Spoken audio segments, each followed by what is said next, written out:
finally, we have taken revenge against Barca by winning 4 goals. This is a day every Madridista was waiting for. So before analysis, let's first react to ESPN FC.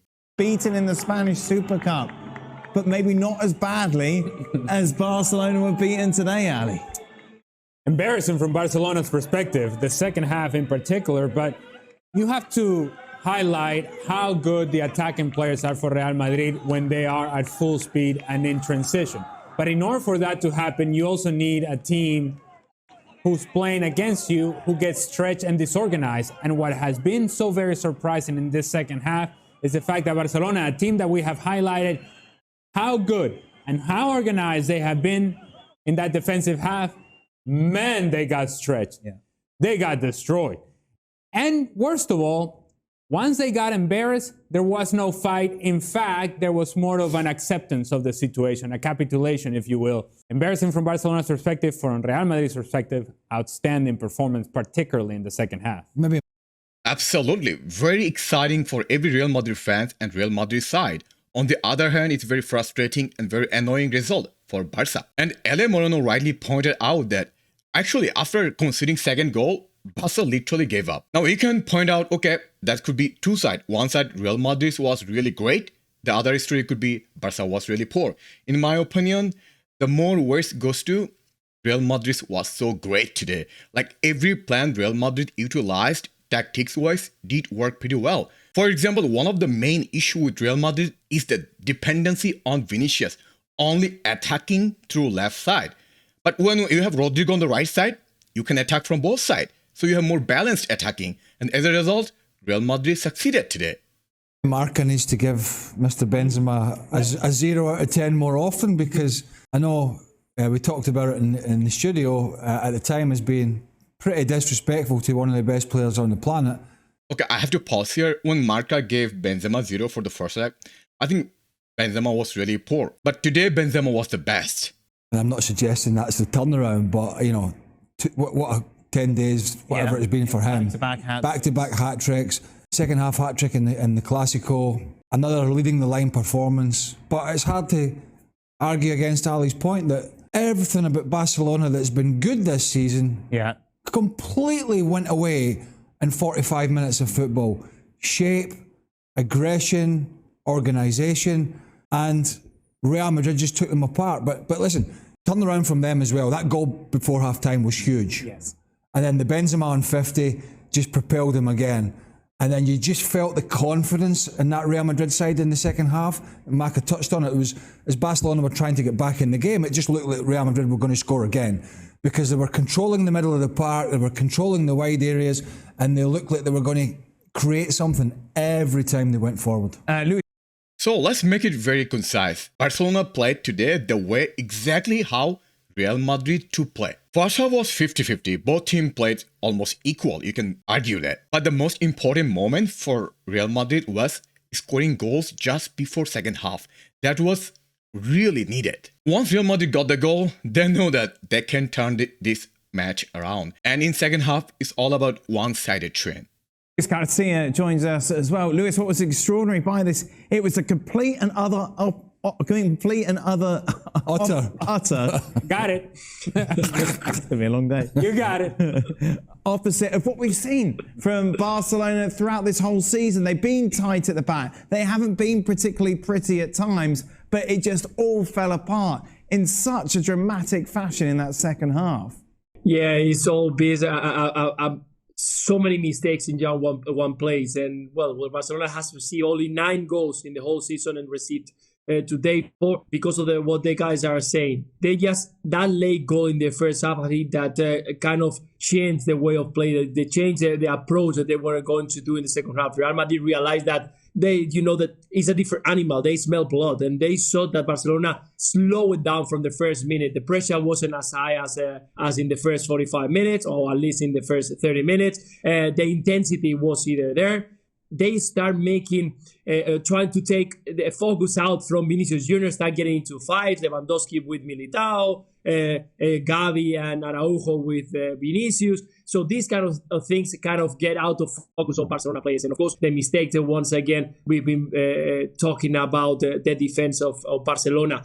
No communication at all, missing the spots, missing the space, bad transitions. When the only way, and we're talking the first 45 minutes, that the Real Madrid is gonna hurt you is if you open up, if you commit players. Araujo going forward, missing the chance, Ferran Torres on the wide areas, then you allow them to run. Vinicius Jr. alone, Benzema alone. Everybody just ball watching in a couple of occasions. One of them, it was the goal of Karim Benzema. If you start counting the mistakes, it's just endless. And that's the way the Barcelona, it was the only way that they're going to lose against Real Madrid, because Real Madrid didn't look dangerous in the first 45 minutes. But in the second half, when they saw what they got in front of them, they say, okay, this is our chance, let's go for it. And that's what you don't want from Real Madrid. When they go ahead on the score sheet, they know how to control Modric, Kroos, having the ball, keeping the ball, moving around, keeping the tempo the way they want, and of course the speed of Benzema and Vinicius Jr. to be clinical, and of course put it the 4 goals in Barcelona's goal. So another reason why Real Madrid was so good today is Benzema's form. We know Benzema was a little bit lackluster this season.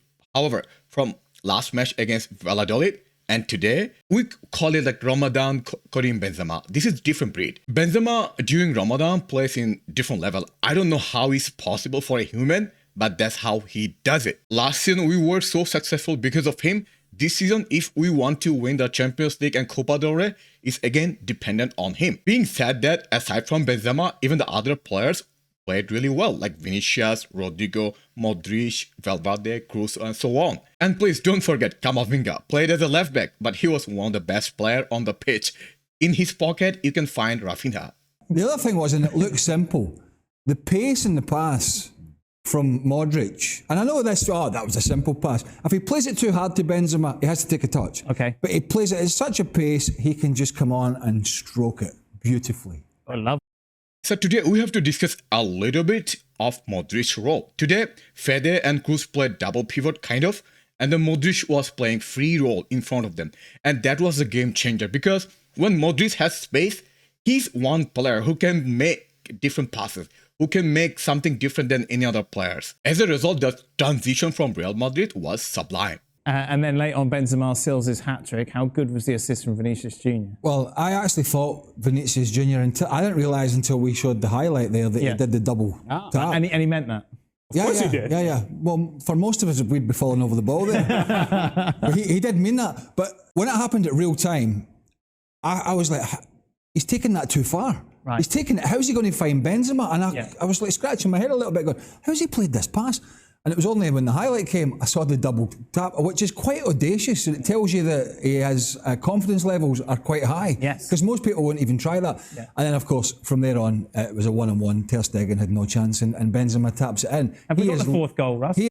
So let's talk about Vinicius also, because at the beginning of the match, it's like another match against Barca. He was struggling against Araujo. I'm like, okay, this is another day. Vini is going to struggle against Araujo.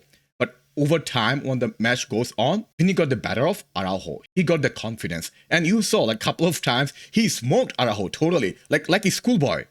He is loving. Can Craig's fill in? He's trying. No, I'll keep going. But Benzema is loving in the last couple of years Vinicius Jr. And that was a relationship at one point you thought was never going to take off. Yeah. But he has supplied him, Benzema that is, with so many good opportunities. Well, Benz and Vini link is the crucial chance creation and scoring opportunities for Real Madrid. In fact, both players play better when they're playing together. Just briefly pick up on what Maka said, was Camavinga, who has played there before this season and played well. He doesn't want to be playing too well in that position. Because you get stuck. Because he's a central midfielder along with Tchouaméni, and they're the stars of the future, and that's his position. But wouldn't be the first time that somebody has superseded expectations in a different position and they've ended up staying there. I don't think it will happen for him. But for a young man to go out, I actually think he looks as comfortable there as he does in central midfield. At times in the middle of the park with his inexperience, recently he's got caught in possession. At fullback, you get a wee bit more time on the ball. You can open your body, get it out and pick a pass. And I think at the moment it's suiting him to get a bit of time on the ball playing out there. I thought he So regarding Camavinga, during the match, one of my friend was texting me back and forth about this match, and he said he's worried about Camavinga. I'm like, why? Why should we be concerned about him? Because he's one of the best players on the pitch. He said he's playing so great as a left back. Now we will play him as a left back, which he doesn't want to, which I understand that because Camavinga is so great at midfield. We don't want to see him at left back, honestly, unless we really had to, like today's situation. We want to see Camavinga as a defensive midfielder or box-to-box midfielder, right? That's what we bought him for. But the fact that he's playing so great as a left back, it shows that his versatility.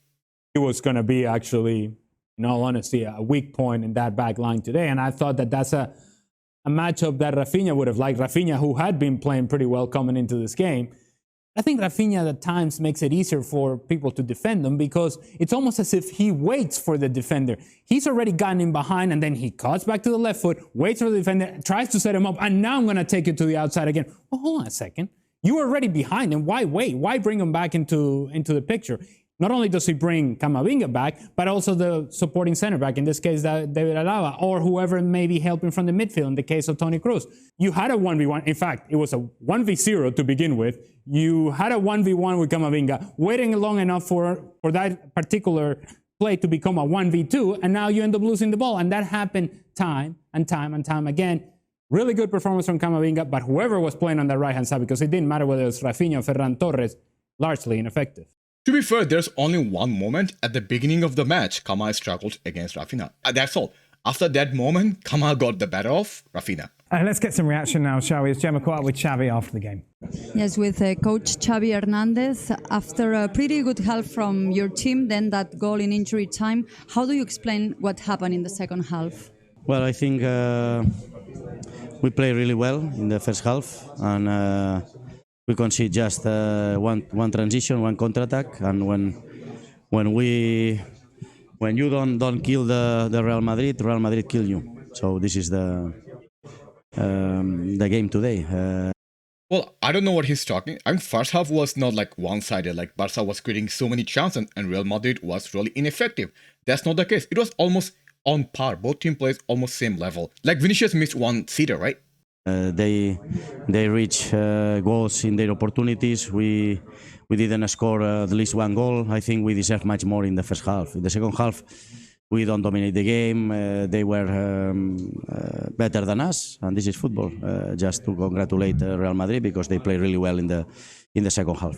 I have to agree, the second half of Real Madrid is probably one of the best second half from Real Madrid this season. Anyway, 4-0 is a great victory against our arch-rival Barca. It was a day we were dreaming for a long time.